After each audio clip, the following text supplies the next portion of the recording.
Hello, everybody. Welcome to welcome back to the show. We had to cut from that stream to this stream, so I'm glad you're joining us. Um, just got done with that rally that President Trump was having. Pretty great, pretty awesome. Somebody passed out in the background, so we had to like cut to ad, and then they got back rolling. So we had to cut off of the ad, but uh yeah, it was pretty good. Rally. He brought up definitely voter ID, um, tax on tip or no tax on tips. Um, but these things have it's basic. Everything's just a review of everything that's been happening, and everything that has happened. But I do want to sort of pivot from that because I want to head into a situation, and we'll come back to it, of course, but I want to bring up a situation that happened in Pennsylvania that actually my friend over at the First Responder Report, which is on the Cornerstone Network, he was talking about it, but I want to bring this up. So we'll go ahead and put it on the screen if we can. Well, hold on. Gotta load something up really quick.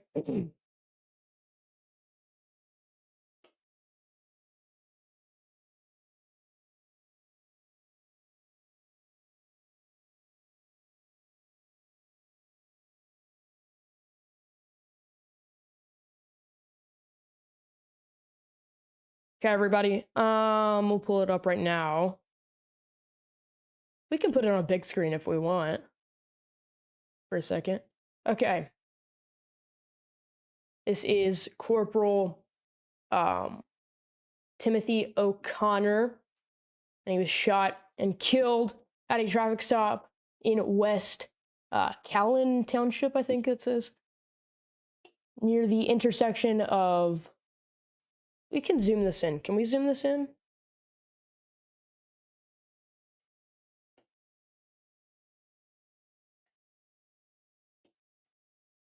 We'll just pull it up right here. Okay. Okay.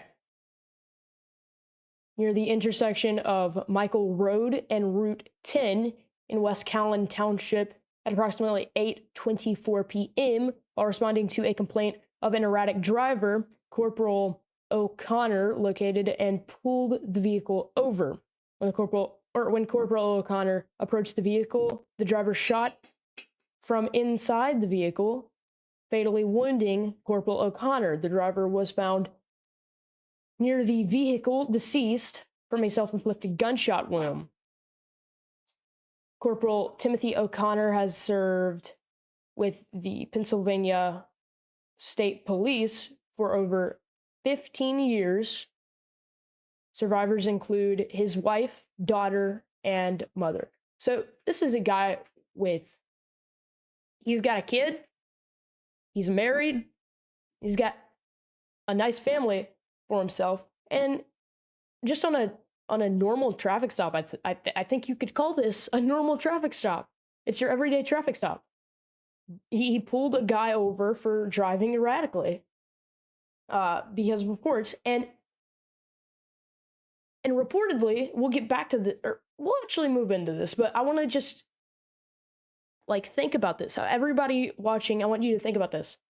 We're talking about a guy with a family, and a wife, a kid, all the shebang shaboong, and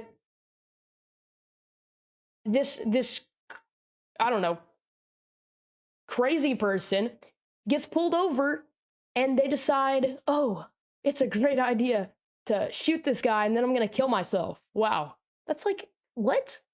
How out of your mind do you have to be?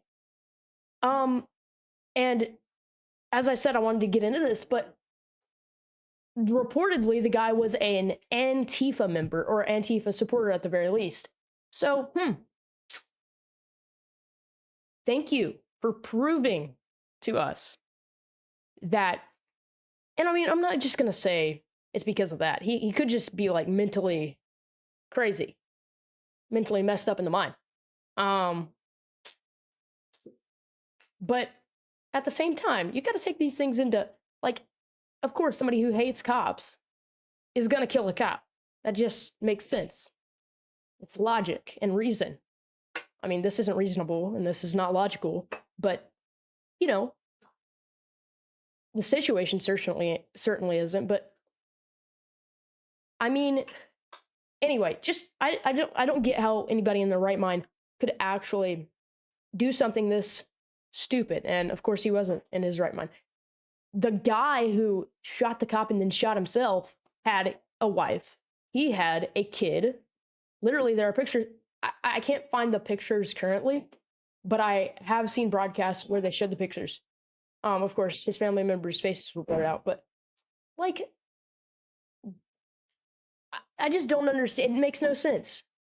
Makes no sense. But with that, we can move down and like where he was shot, the exact location. Um, we can, yeah, right here. What, like, it just makes no sense that over a traffic stop, all that could happen over a traffic stop. We're gonna try to. I know my team captured some clips.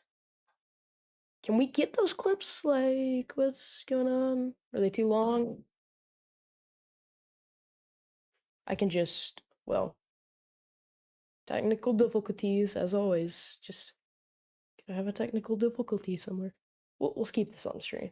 On the screen. But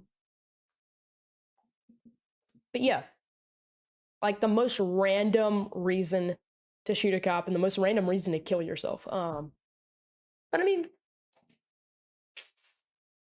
Antifa, man, what do you expect nowadays, especially? But okay, gonna try to get to.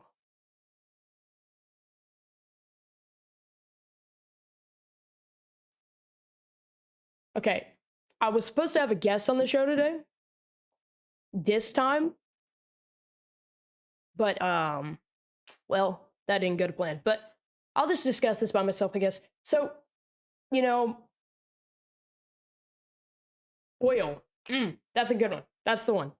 I was about to discuss the. We can cover both of these, SBA and oil. Okay. The media. Let's talk about the media. They kept on trying to blame oil price, diesel prices. It was only diesel. Think about that. It was only diesel. But they kept on trying to blame the rise of diesel on the Strait of Hormuz being shut down. Do you know how much oil, the percentage of oil out of the total that we get from other countries? Do you know the percentage of oil from Iran that we get? 4%. That's interesting. Oh, by the way, did you know that diesel costs less to produce than, or refine or whatever, than it does gasoline or kerosene? Kerosene is the highest. It's the highest cost to refine or produce or whatever. I'm not sure the exact process, but I know it's the highest price out of all of those on some certain degree. Anyway, then goes gasoline, then goes diesel. Diesel's at the bottom. You know why they're trying to raise the prices when they get a chance to manipulate the minds of the average citizen? With everything going on in the Middle East, oh well, it makes the average everyday U.S. citizen think, well, let's see. I think that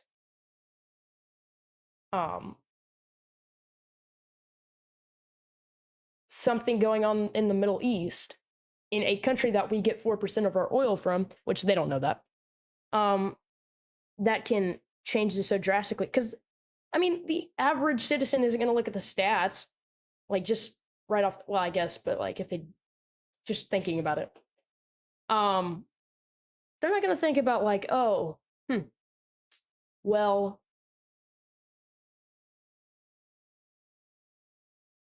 I'm being lied to because there's only 4% of oil getting taken from Iran, or getting produced and sent to or from Iran to the US. They're not going to think that. They're going to be like, oh, well, all this conflict in the Middle East is causing this because the Strait of Hormuz, which the media is pushing, and it's a bunch of baloney, bullcrap, and they're going to push it. I mean, they're going to do anything they can say to, like, oh, this conflict is bad or whatever. Oh, and speaking of that, I love Trump, dude. He's so funny. It's not even that he's funny. He's just telling the truth. But he said, you know, if I stopped, or if I didn't go to war with Iran, they would have been like, oh, well, all the people are dying because of the nuclear weapons that Iran has. Woofle, woofle. They would have blamed me anyway. And he's right, you know, he's right. He's 100% right. They would have blamed him for anything either way. It's just hilarious how, not his comment, that was just truthful, but it's hilarious to me how they'll do anything they can, whether it contradicts them or not.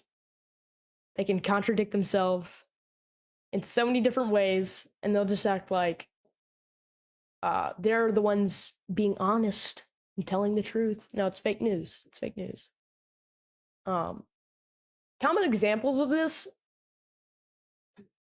I'd say definitely MSNBC, definitely CNN, definitely C-SPAN. Hate them, can't stand them. I have a personal story. I was in an establishment the other day. They had C-SPAN and CNN on. I'm like, well, you know, yep, I'm in the hood. Anyway, I was supposed to have a guest on today. It's gonna be Blake, aka the Cornerstone Minute host, Blake, and then I was gonna have the one I was talking about earlier, Joe Biscuit, host of the First Responder Report. Sorry, yeah. But yep, I really have nothing else. You guys have a great day, okay? I hope you guys enjoyed President Trump's remarks. If you haven't seen his remarks, I strongly encourage you to go over to the video before this one. Check it out, or the live stream before this one. It'll be in the link, okay? We'll put it in the link. True? Yep. All right. Appreciate everybody for joining us. God bless, and have a nice night.